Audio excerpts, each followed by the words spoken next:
पधार रहे हैं। देश दुनिया के बेहतरी के लिए, दुनिया के अच्छे के लिए बहुत सारे अच्छे फैसले लिए जाएंगे। आज भारत सरकार पूरे तौर से इस बात की कोशिश कर रही है कि दुनिया के पटल पे भारत एक प्रमुख स्थान पाया है, उस पर और बेहतरी हो और अच्छा स्थान पाए। और इस शिखर सम्मेलन के आयोजन से पूरे दुनिया की नज़र जो है भारत पे लगी है। इस शिखर सम्मेलन में बहुत बड़े बड़े फैसले होने वाले हैं और दुनिया के सभी बड़े लीडर को आज देश जो है, हमारा देश, आपका देश जो है, वो उनको स्वागत करने के लिए तैयार है। इस बड़े फैसले लेने के लिए उनका स्वागत कर रही है और दिल्ली में एक अलग सा माहौल है और पूरे दुनिया दिल्ली की तरफ देख रहा है कि यहाँ पर से क्या ऐसा डिसीजन निकलेगा होगा जो पूरे दुनिया के लोगों के लिए बेहतरी के लिए होगा, अच्छाई के लिए होगा। लेकिन ये अजीबोगरीब बात है कि देश की जो ऑपोजिशन पार्टीज है, देश आगे बढ़ रहा है, देश की सरकार देश के लिए अच्छे काम कर रही है। आदरणीय प्रधानमंत्री के नेतृत्व में देश जो है पूरे दुनिया में एक प्रमुखता के तौर से देश को देखा जाता है कि हाँ, देश आगे बढ़ रहा है। देश का स्थान, देशवासियों का स्थान दुनिया के पटल पे बढ़ा है और उसकी एक नहीं अनेक मिसाल है। देशवासियों से अगर आप पूछें, जब भी बाहर जाता है और आज देश को जिस नज़रिए से देखा जाता है, तो उस बात का अलामत है, उस बात के बारे में कहते हैं लोग कि आज देश की लीडरशिप की वजह से, देश के बड़े अच्छे फैसले लेने की वजह से आज देश जो है दुनिया में, चाहे अर्थव्यवस्था के इसमें हो, चाहे और किसी स्पेस में हो, हर में आगे बढ़ा है और बहुत अच्छा कर रहा है। लेकिन ऑपोजिशन जो है वो देश को कहीं ना कहीं मान सम्मान गिराने में, देश को बदनाम करने में, देश में कहीं ना कहीं फितना फसाद कराने में जुटी है। उसका जिंदा मिसाल है कि आप देखिए, ये अपोजिशन पार्टीज ने अब धर्म को भी नहीं छोड़ा। कल तक ये मोदी जी को गाली देते थे, देश की लीडरशिप जिसको आज दुनिया के बड़े बड़े लीडर, चाहे वो ऑस्ट्रेलिया का प्राइम मिनिस्टर हो, चाहे वो अमेरिका के प्रेसिडेंट हो, वो उनको बॉस कह के, टॉप लीडर्स बहुत सारे अलग अलग तरीके से, जो उस बात को दर्शाते हैं कि एक लीडरशिप है जो एक रिकग्नाइज ग्लोबल लीडरशिप के ग्रुप में रिकग्नाइज किया जाता है अच्छे फैसले के लिए, उनको मान सम्मान मिल रहा है। लेकिन देश के अपोजिशन पार्टी मोदी जी को गाली देना, मोदी जी को, भारतीय जनता पार्टी को वोट देने वाली और इंडिया को वोट देने वाली जनता को गाली देना, अब उनको भी बख्शा नहीं। अब धर्म को सामने ले आया, अब धर्म को भी गाली देने लगे। धर्म का अर्थ जो होता है वह है सही काम करना, सही पाथ पे चलना, कर्तव्य पाथ जो है वो आपका सही हो। हर धर्म यही सिखाता है। लेकिन कुछ ऐसे लोग हैं जो धर्म को कटघरे में खड़ा करते हैं, धर्म की आलोचना करते हैं, धर्म के बारे में अपशब्द बातें करते हैं।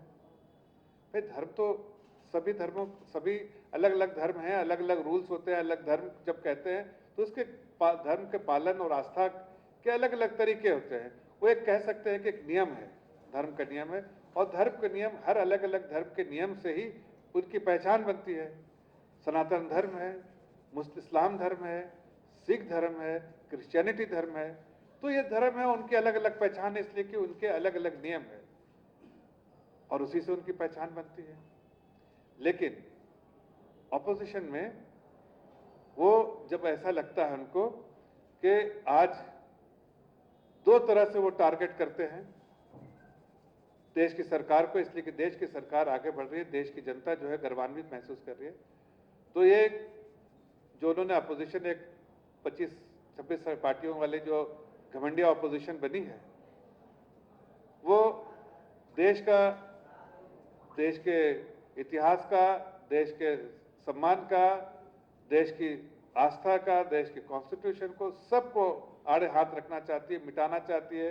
देश के जो लोग दुनिया में भारत देश को जानते हैं जिस तरह से, उसको कहीं ना कहीं वो दिक्कत है और उसकी वजह से वो देश का मान सम्मान घटाते हैं।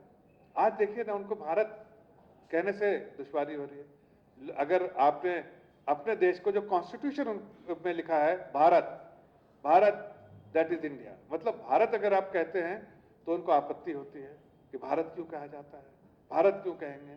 अरे इस देश का नाम है, ये सनातन देश है, यहाँ परंपरा सनातन परंपरा है, इस सनातन परंपरा ही को भारत कहा जाता है। आप इस बात को समझिए कि आप इस देश के वासी हैं, यहाँ कॉन्स्टिट्यूशन है, उस कॉन्स्टिट्यूशन में भारत नाम है इस देश का, आप उस भारत देश का नाम को एक्सेप्टेबिलिटी नहीं है। ऐसे अपोजिशन पार्टीज हैं। तो ये चाहते हैं कि दो अलग अलग गुट में बांट लिया है। एक जो है वो सामने खुलकर आती है, जो जो ये जो घमंडिया अपोजिशन पार्टीज हैं, और दूसरी जो है वो एक्स्ट्रा प्लेयर्स के, जो आप इस प्रदेश में देखिए, चाहे असदुद्दीन ओवैसी हों, चाहे बीआरएस है, ये एक्स्ट्रा प्लेयर है। ये जो है पीछे से छुप के वार करने वाले हैं। ये सब उसी के पार्ट में, घमंडिया गठबंधन के पार्ट है, लेकिन एक स्लीपर सेल की तरह है। और एक सामने से जो है वो कहीं ना कहीं देश को अपमानित करने का जो उन्होंने ठेका लिया है, वो धर्म को कटघरे में खड़ा करना, और जैसे अपशब्द बातों से कहना, मलेरिया और डेंगू से सनातन धर्म की तुलना की है। अब आप सोचिए, इस देश जिसको सनातन धर्म से जाना जाता, सनातनी कहा जाता है, उसको स्टालिन के बेटा उदयनिधि स्टालिन, उनको ये जो है रिस्पॉन्सिबिलिटी दी गई है कि, और खास के वहां से कि दक्षिण से देश के जो स्वाभिमान को कम किया जाए, देश की जो सनातनी पहचान है उसको मिटा दिया जाए, देश की जो पूरे दुनिया में भारतवर्ष की जो पहचान है उसको खत्म कर दिया जाए। और ये जो है मैंडेट जो है वो स्टालिन और उनके बेटे को दिया गया।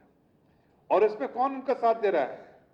आपके सामने है कि कांग्रेस पार्टी के जो राष्ट्रीय अध्यक्ष हैं मल्लिकार्जुन खड़गे जी, उनके बेटे प्रियांक खड़गे जी, उन्होंने इसका पूरा तौर से समर्थन किया है। तो ये बात जब मैं कह रहा हूं कि एक पार्टी सामने से खड़ी है और दूसरी पार्टी स्लीपर सेल की तरह, जैसे यहां पर इस स्टेट में वैसी है और बीआरएस है, जिसको कहते हैं जो बैक रो सपोर्टर। बीआरएस का मतलब होता है बैक रो सपोर्टर। ये बैक रो में पिछले इसमें रहते हैं, सपोर्ट करते हैं घमंडिया गठबंधन को, जो देश को कहीं ना कहीं विनाश की तरफ ले जाना चाहती है और देश की तरक्की उनसे देखी नहीं जाती है। इसलिए कि परिवारवाद लोग हैं, ये परिवारवाद वाले लोग हैं, इनको सिर्फ अपने परिवार की चिंता होती है, देश की चिंता नहीं।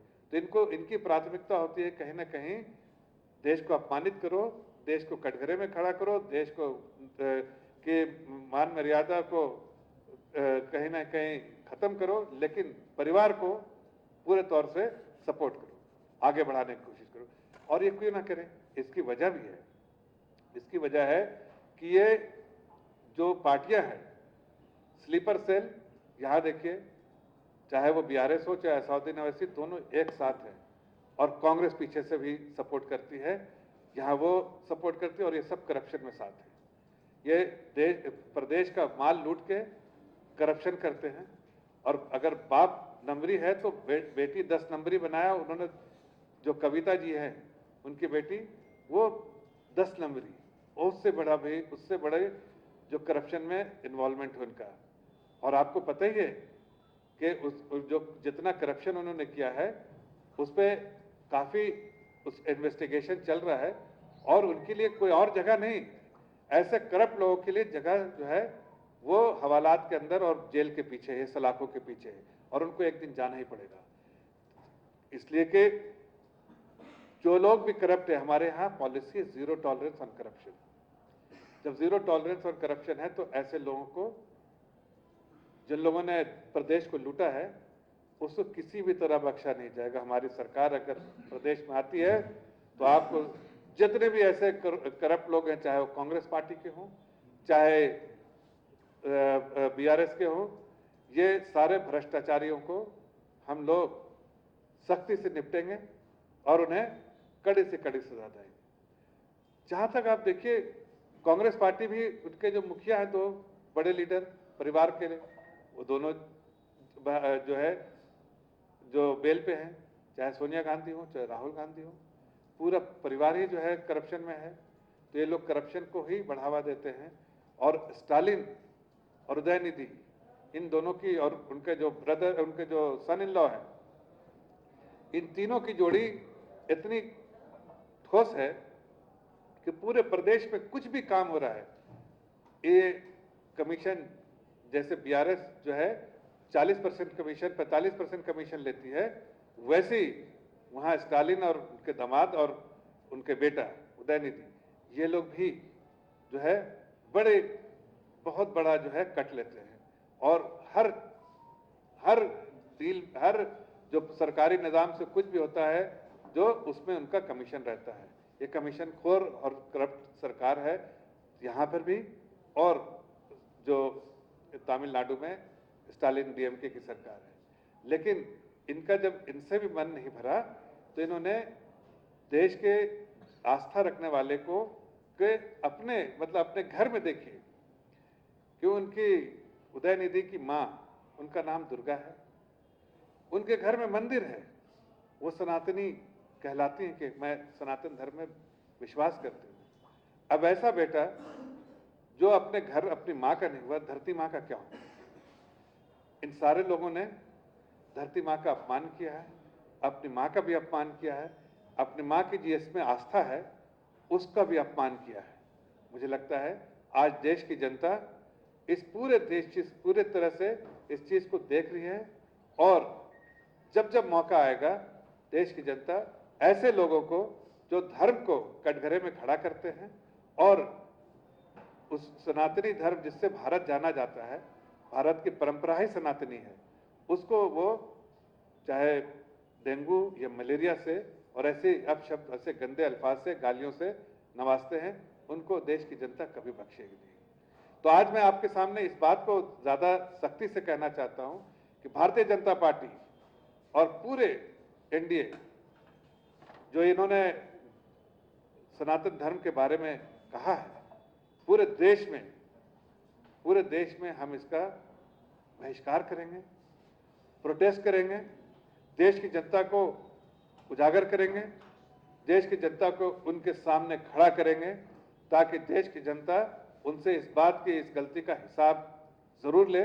इसलिए कि एक ऐसी गलती है जो भारत में रहने वाले को अगर सनातन धर्म के खिलाफ इस तरह की गालियां से अगर नवाजते हैं, उनको देश की जनता किसी हालत में नहीं बख्शेगी।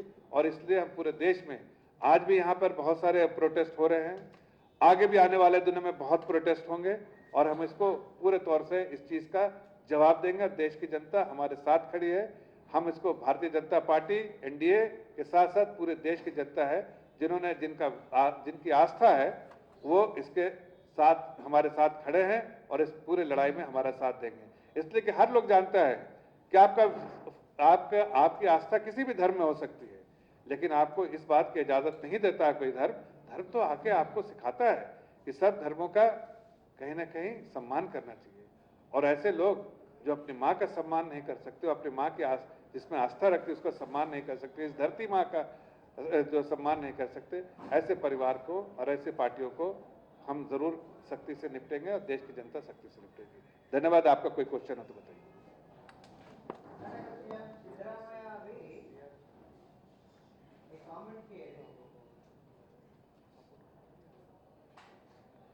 नहीं, मैं जो सुभाष जी कह रहे हैं कि देखिए, जैसे मैंने कहा कि स्लीपर सेल जो है बीआरएस पार्टी और साउथ पार्टी, ये सारे वो घमंडिया गठबंधन के साथ है। मतलब जो लोग देश के खिलाफ, सनातन धर्म के खिलाफ बोल रहे हैं, उनके साथ ये बीआरएस और असदुद्दीन ओवैसी की पार्टी पूरे दौर से खड़ी है। ये उनके साथ खड़े हैं, और इनके इसलिए खड़े हैं कि इनको उसमें से जो इतना लूटपाट हो रहा है इस प्रदेश में, वहां पर उनको कट मिल रहा है, और उसकी वजह से इनके साथ खड़े हैं और इसके स्लीपर सेल के तौर पे काम भी कर रहे हैं।